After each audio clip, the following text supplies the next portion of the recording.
Ending stories can be very, very challenging, especially ones that run for a long time, that build up theories and anticipation for years. Not only do you have to wrap it up in a proper way, try to tie up loose ends, conclude any character arcs, maybe leave just enough ambiguity for the imagination, but you want it to feel satisfactory to the audience, some of whom have been dreaming about how this story ends for a very long time, and feel very strongly about how they think it should end. Ideally, you want the audience to leave with a feeling of not necessarily happiness depending on the story, but contentment, to feel like what they watched ended properly, or at least ended in a way that made sense. And a lot of series unfortunately aren't able to do that, at least not as well as we often hope they will. Every person experiencing a story may have a different idea of how it should go, so how do you fulfill everyone's expectations? That's why it's often such a struggle to find that ending that feels right to everyone, or at least to the majority of the audience. Because it's pretty much an impossible task. I'm not sure there's an ending to any story that has pleased everyone that saw it. I know people that don't like Return of the King. Yeah.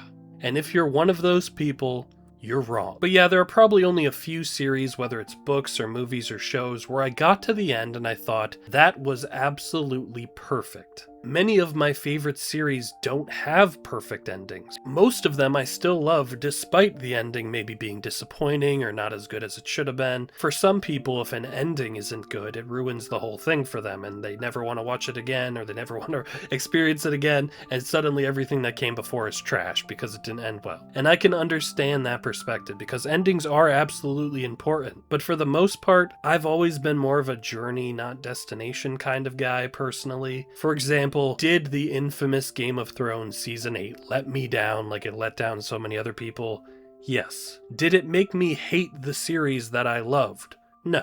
Still, it really does depend on how deep of a wound someone gets from these endings, and just how bad the ending feels for that person. There are definitely endings to things that just infuriated me. I am looking directly at the Umbrella Academy. No one will probably ever be as atrocious as that to me. But it always sucks when you're recommending a series to someone and you're like, it's great, but that ending though. Or it's an amazing show, but that final season kinda dropped the ball. It's hard to land the plane, so it's great when series are able to, but most of them don't quite. And a lot of the time these days, there aren't even real endings at all. Things come back and continue in some form or another. Hell, some series come back because the creators didn't like the ending and want to give it another shot to conclude it properly. And of course, there are sometimes financial reasons to continue something that's over, since it's an easy guarantee to make money if you bring back a beloved property. All in all, endings are challenging, and sometimes they aren't even endings at all. So where does the Bleach manga fall into all of this after I finally have read the ending? Well, I have a lot of feelings on this, so let's try to figure those out together.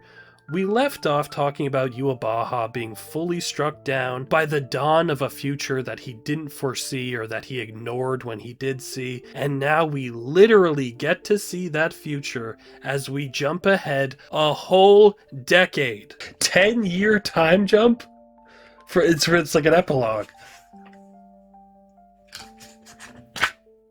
Okay. Yes, 10 whole years. I haven't been that surprised by a sudden time jump since 15 minutes into Avengers Endgame, and this is an effectively shocking one considering we saw no immediate aftermath of the war. To go from the fight's literal final blow as the last thing we saw, to then 10 years into the future, is a little disorienting to say the least, but given Kubo needing to wrap things up quickly, it does feel like he's trying to put a nice bow on everything as efficiently as possible, and this was a really fascinating way to go about it. Because this 10-year time jump essentially serves as an epilogue for Bleach, and it's the kind of ending that many series like to do. A look into the future as a cap-off to give the audience a chance to see where everyone ended up in the long run, to take comfort knowing that the things that we experienced were the seeds planted for a satisfying life ahead for the characters. A lot of series have done this to one degree or another, for better or worse, and having an epilogue like this with a time jump that focuses on an emotional send-off can work really well, and honestly almost helped salvage the Stranger Things finale for me, and is something I absolutely loved at the end of Smallville, so it can work really well no matter what came before it. You can have a great finale with a great epilogue, you can have a bad finale with a great epilogue. An epilogue can even strengthen an ending and kind of pull it up if the climax wasn't that great. But yeah, we see what the world is like 10 years later, so let's just go through and I'll give my thoughts on what's shown. The first thing we see after the time jump is that the Soul Society has been rebuilt after being so badly reduced to rubble, and it really makes it clear how extensive the damage was from the war when it took this long to repair as they're just finishing up the reconstruction after a decade. I liked the realism of that, like of course it would take long after war, there was a lot of destruction. And we also get confirmation that Ukitake is dead. I figured as much, honestly, it just felt like it was going that way, but I have to wonder, given the anime's subtle but maybe important change for his Mimi Hagi scene, whether he'll have a bit more of a visible end on screen than he did on the page. I'm so curious about why that was done, and hopefully we'll see. I feel really bad for Shunsui, obviously, since he no longer has his pal, but given that Ukitake was sick throughout the whole series, it kind of makes sense that he wouldn't make it to the very end one way or another. Characters that are chronically ill throughout a whole story don't usually make it. Even if it's not their sickness that does them in the long run, they usually just don't make it. You know, you're kind of preemptively, even subconsciously, preparing yourself for them no longer being around at some point. And that's how I feel about Ukitake. I wasn't like shocked that he was dead, you know, especially after what he did, but also the whole series, I'm like, oh, this guy's coughing up blood. It was a really interesting place to start the epilogue, an appropriately serene moment for Shunsui, the kind he prefers, only for it to be interrupted by his work. It was a nice nod to his continued responsibilities that he's undertaken, and that he's been the head captain for a decade now, and it was a powerful, quiet way to reveal that Ukitake is gone. And we jump to the lab and we see Mayuri, who looks... This is one of his craziest outfits so far, and that's obviously saying something given everything we've ever seen with him. This headpiece. He looks like that one robot from the movie Robots to me. But more importantly than his weird fashion choices, we see a child version of Nemu running around. So he did use her brain to bring her back in a way. It's very sweet given how emotional that whole sequence was for me earlier in the arc. It warmed my heart to see him actually go through with that. I'd like to think that was the very first thing he did after the war, was he's like, I'm gonna start recreating Nemu. It just cements what she meant to him. And I accept this quote-unquote resurrection more than other fake-out deaths because science. But no, really, this at least brings up the idea of it being her, but not being her, you know? Like, it's not maybe a true resurrection. It's philosophically, there's a lot you could unpack here over how much of this really is Nemu, or if it's a completely new individual, you know? We also get all of the squads gathering in various ways and get little tidbits as we see everyone. And some things that are revealed here definitely stuck out. There are a lot of promotions. My guy Ikaku became a lieutenant. Very happy for him. And of course I loved the continued gag of Kenny running off, getting lost, and being late for the ceremony. It was just nice that it's like, yes, a lot has changed and you're about to see a lot of change, but some things stay the same.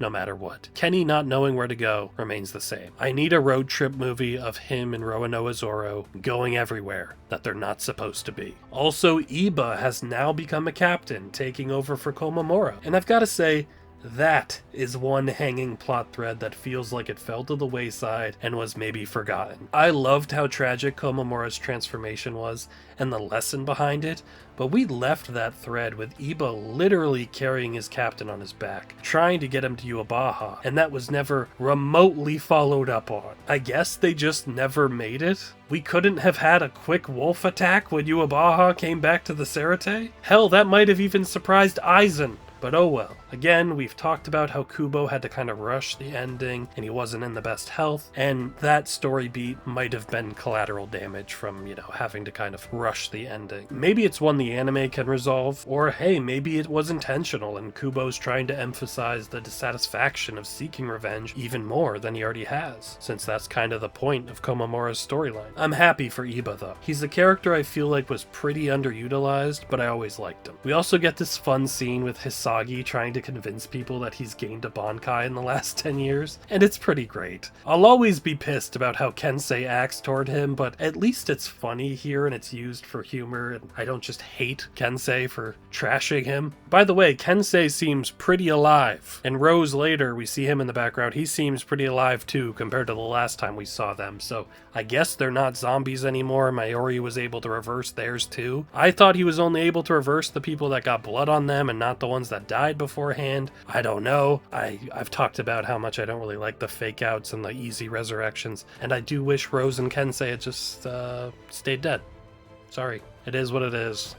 As far as Hisagi, I have recently started reading the light novels, and I've learned how much Hisagi is featured in them, so I'm sure we'll be talking about him much more here on the channel in the near future when I deep dive into the Can't Fear Your Own World novels. So look forward to that. I'm excited to talk about them already. The beginning was crazy. We also have Isane, who has taken over Unohana's position as captain, which makes sense given her healing prowess. But I had no idea that one of Ukitake's officers was related to her, but that's because it was one of those officers I've literally always forgotten about. So, absolute news to me. Was this ever mentioned before in the manga? Maybe in like a data book or something? I don't remember this ever being brought up before. This shocked me. But hey, cool, they're related. But yeah, Isane is captain, and I'm sure the quiet terror that Unohana invoked is very missed by everyone as much as it is missed by me. And Isane is honestly maybe the most forgettable of all of the captains and lieutenants, but good for her all the same. I'm happy for all these promotions, and there's still one more we have to talk about, because it turns out they're all gathering for the inauguration of a new captain, and I loved seeing the captains gathered like this, because it brought me back to that first gathering we saw way back in the Soul Society arc, and just look how much has changed in comparison. It really paints things into perspective, but what really highlights the evolution is who is finally being inducted into their ranks. Our girl, Rukia Kuchiki. Rukia's gonna be a captain! Yeah!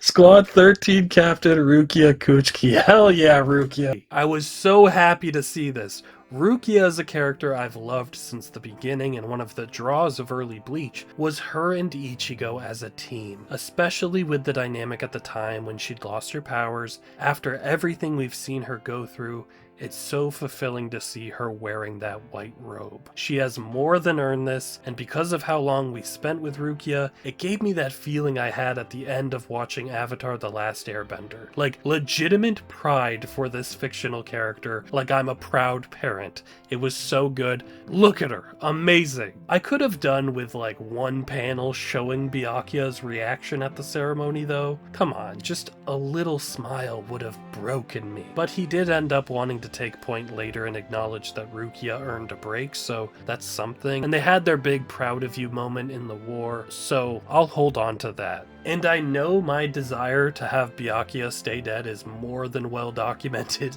over the last year, but I'm not mad he's still alive, guys. I'm not mad. Yes, I would have preferred, for a few reasons I went into that I won't go into again, that he had stayed dead, but him being here doesn't upset me. I just want to make that clear. As cool as it would have been to see Renji carry on Byakuya's captaincy like Asane and Iba and Rukia, this was fine. This was fine. Byakuya, I'm glad to see you. Glad you're doing well, happy and healthy. Renji's got a new look too, with that braid, by the way. I dig it. And besides some pretty big family developments we'll get into in a bit, Renji's biggest conclusion came earlier back before the big final fight. I couldn't find a way to naturally discuss it last video, with the topic of conversation more being centered around like, you Yuabaha and Aizen, so I'll just go over it here since it really was the pin on his development. Renji admitted, however begrudgingly, that Ichigo is essentially the reason he was able to grow as a person and reconnect with Rukia was such an amazing moment, and even more powerful now that we know how Renji ends up. Despite their bickering and literal butting heads, Ichigo and Renji respect each other and are there for each other, and it's amazing to see the progression from bitter rivals to good friends. I always love stuff like that. And Renji's one of those characters where you look back at his first appearance and you're like, oh yeah, he really sucked. But also he's a perfect example of the impact our main character has had on the people around him. We see all of these changes over these 10 years, and we hear that it's been 10 years of peace. And it's nice for the Soul Reapers to get a break from conflict since they've pretty much been in the midst of some sort of turmoil ever since the Soul Society arc. So obviously something's been working. But I couldn't help notice a major absence initially in these chapters for the final chapters of Bleach. And that would be our protagonist, who at this point, after 10 years, we don't know what he's up to. Where's Ichigo? I'm nervous Ichigo's like in a crystal. I'm so nervous. That's nice. Where the hell's he? I'm so nervous. It's gonna show Ichigo is like keeping the worlds together. I'm so nervous. Now I've got to admit, in retrospect, I might have been being a bit goofy to even consider this, but when I first was reading these chapters, I was terrified about Ichigo's absence and could feel it definitely being deliberate to hold off on some sort of reveal. And for a second, I really thought this series was about to end with Ichigo encased in a crystal, acting as the new Soul King. I really did. I thought that's where this was going for a little bit, slowly building up to that revelation, and it was gonna be devastating. Some of the pieces were there, like his friends being given those passes earlier on to be able to see him, and especially when I took into account some of the additions the anime made with his training with Squad Zero. I've thought for a while that he was being prepared to ascend to that role, and with the Soul King being killed, and Yuabaha dead, and Ukitake and Mimihagi being gone, we need to replace the king, right? That role is like the linchpin of the universe, right? So shouldn't the worlds be quaking again without one? I don't know, maybe we got one, maybe we found a replacement and it just wasn't revealed, but I thought it was gonna be Ichigo, and I thought, oh no, we're gonna see all of his friends visiting him while he's in his crystal, and the longer we didn't show him in this epilogue, the more nervous I got that that was gonna be the ending. I kept thinking I'm gonna turn the page and it's gonna be him now as the Soul King stuck in a crystal holding the universe together, a sacrifice where he could protect literally everyone, every soul, the ultimate protector.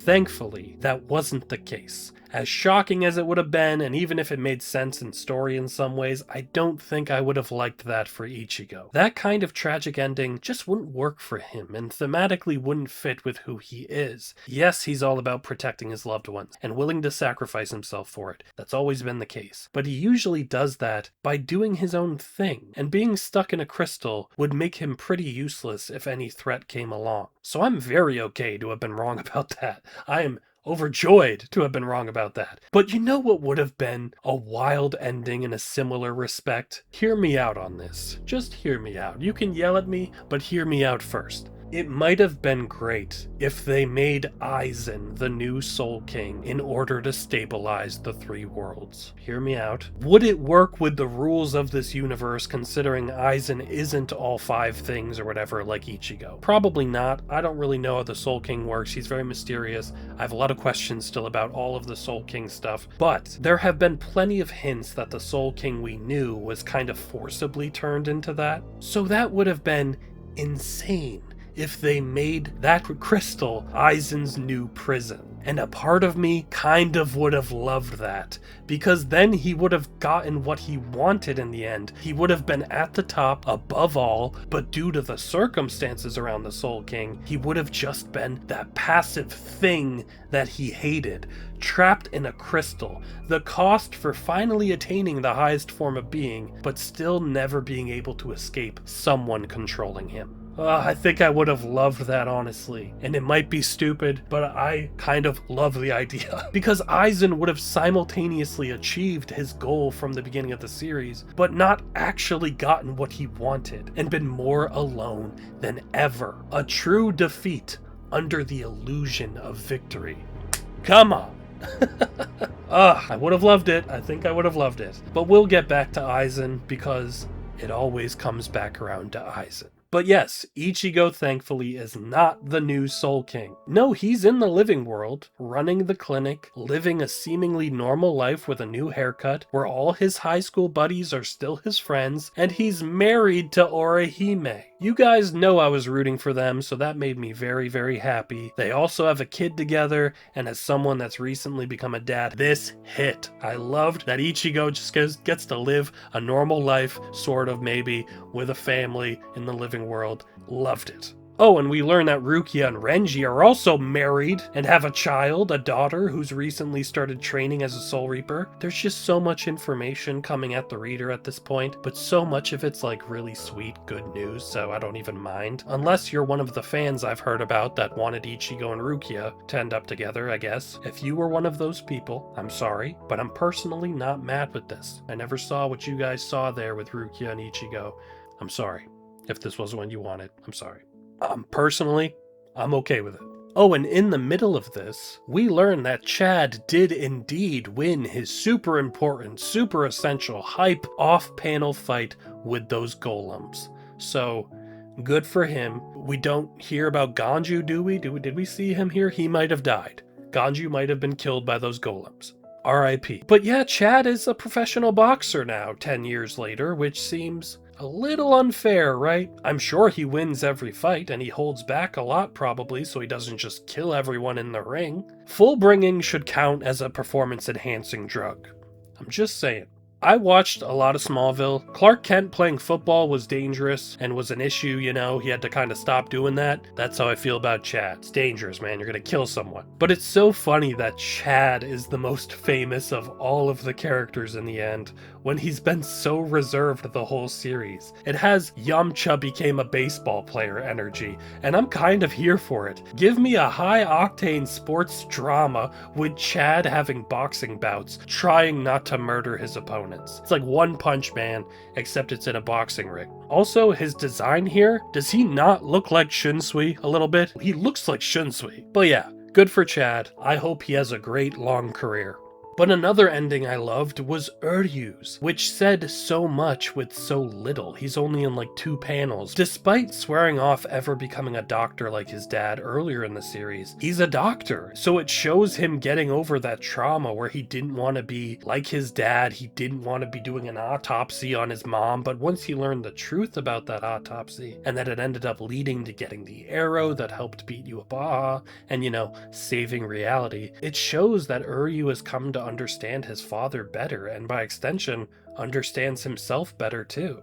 Plus, being a doctor pays well, so good for you. And it's really fitting that he's by himself on the roof, taking a break from his busy job to watch Chad's fight at the same time as everyone else is, but they're all together at Ichigo's, and he's over here at work, but he's still having that connected moment between them, just from afar. It's just poetic because he's always been somewhat apart from his friends, but still connected and still supportive, you know?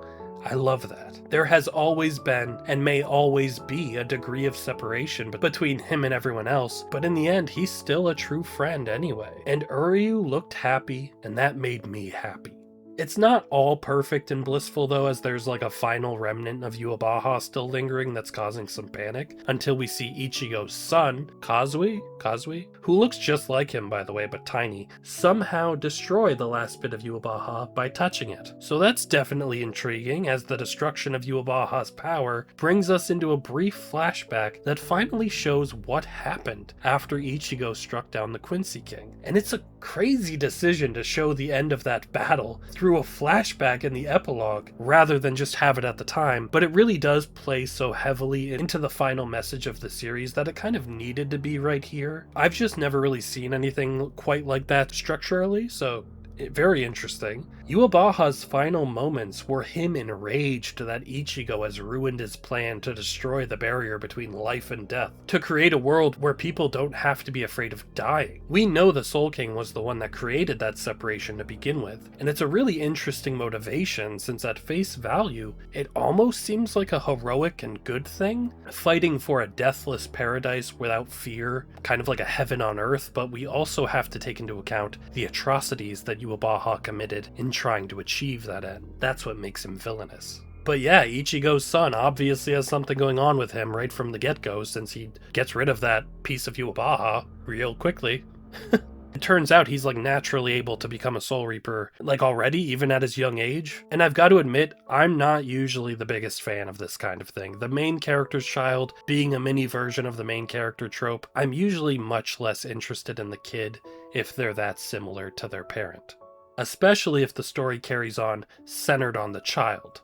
I have never been remotely interested in watching Boruto, for instance. I don't know if it's good or bad. I know next to nothing about it except I think Orochimaru has a kid, or a kid that's one of the main characters, I think, maybe. But yeah, I usually am not the biggest fan of this kind of thing. Goten's alright, but he's no Gohan, And I was never super on board with Goten being able to inherently be a Super Saiyan at like 7 years old. It's funny for a gag, but kind of completely takes away from everything that came before. And this does give me a little bit of that feeling with Kazui being like a natural Soul Reaper kid that's already manifesting his robe and stuff, but that's more of a me thing, to be honest. Obviously, showing the next generation is a way to show the story will continue, whether it's actually shown or only in our imaginations. Would I be interested in Bleach the Next Generation? I guess I'd check it out, but it would really depend on the execution. Also, Rukia and Renji's daughter seems like the perfect mix of them both, by the way, and in a different kind of sweet full circle way, it really comes back around to Ichigo and Rukia meeting in that same room in Chapter 1. Death and Strawberry. Beautiful, I loved that. But what really caps off everything is the final statement of the series, and who better to give this final statement than the character that in some ways has felt like the author of the entire story. Yes, Aizen, having apparently allowed them to imprison him again, gives one last speech in the manga to close out Bleach. He pushes back against Yuabaha's idea of a utopia without fear of death, because death gives life meaning and gives people inherent strength, since we are all walking toward the same inevitable destination. But to move forward despite that means every day we wake up and face our fears. To live is to be brave. And that's such a beautiful sentiment, and a perfect one for a story that has always been about literal death and grief, and how to carry on in spite of those things. And that's what connected me to Bleach in the first place, because of how it portrayed a character dealing with loss and having courage afterward. So it was nice to have that final acknowledgement that yes, this was what Kubo wanted to say. This was what Bleach was always about. And for the first time, Sosuke Aizen didn't surprise me. Instead, he said something that felt so true and so right as I now move forward in life, having fully read the Bleach manga. Is Bleach's ending rushed? Yeah, a bit, but I'm happy to say I was still emotionally satisfied by how it concluded. Everything happened at breakneck speed for a bit, and there were plenty of characters I would have loved to have had more definitive endings for, but this epilogue kind of helped slow it down just enough for the final chapters and left me feeling good by the end. And that is the most important thing for me when it comes to ending a story like this, how I feel when I close the book. I wasn't mad, I wasn't disappointed. Was it perfectly executed? No. A bit abrupt? Yeah. But I was emotionally satisfied and happy to have read this wonderful series for the first, but definitely not last time. And with that, I have finished the Bleach manga, which is pretty surreal. I've been reading and analyzing the series here on the channel for almost 4 years. On June 17th, it'll be 4 years, which is crazy. Now, it wasn't consistently 4 years. I took like a year break at one point just because of life. But overall, there's a lot of hours editing, a lot of time reading, obviously. I could have read through Bleach, fairly quickly if I just read straight through, but stopping and analyzing it and dissecting groups of chapters was really an interesting experience. And I think, unlike anything I've ever done before, for anything this large, so for that long. um, but yeah, it was quite an experience reading this the way I did. And thank you all for being a part of it. I hope it was enjoyable. Some of you have been here for years. I appreciate you. This initially was supposed to just be me venting how Bleach made me feel for those Memories in the Rain chapters, because it really hit me, as I talked about then, and inspired me to make a channel just so I could talk about that. And the response to that was really, really, I don't know, humbling, inspiring, made me want to share more with you guys. So that's what I did. And I hope it was fun to vicariously relive Bleach through someone that's never read it before. Um, yeah, it's very weird that we're here at the end. But this isn't really the end for Bleach on this channel remotely at all. It's going to always be a backbone of the channel, because we got still core fourth of the anime for the Thousand Year Blood War coming. So I'm going to be reviewing those episodes every week once they start coming out. Comparing the changes, which I'm really excited to see what they're going to do. Yeah, we've also got more filler arc stuff to cover. Character analysis I want to do now that I have full pictures of characters. I literally have a list I've been making throughout the whole series of characters and topics that I wanted to dissect even more, that I didn't quite have time to focus solely on during the read-alongs. So I'm going to be doing that. That's really exciting. A couple fun ones, I think, unexpected ones that I hope you guys will enjoy. Yeah, it's going to be interesting. And I'm excited just to be able to look back on the series. And obviously, we got more rankings as well. For my captain's update, my lieutenant update, and the captain one's going to be very different ranking than before. That was Year Blood War changed a lot. Sternritter ranking. There's going to be lots of stuff still. Don't worry. Bleach is always going to be the backbone of the channel in one form or another, because there's just so much now that I have the whole story, I can really dissect.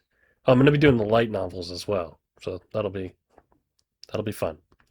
It's been quite the experience, and I'm blown away by the response and the community that's built and the support and all of you wonderful people that have stuck with it and experienced it with me. I really appreciate all of you.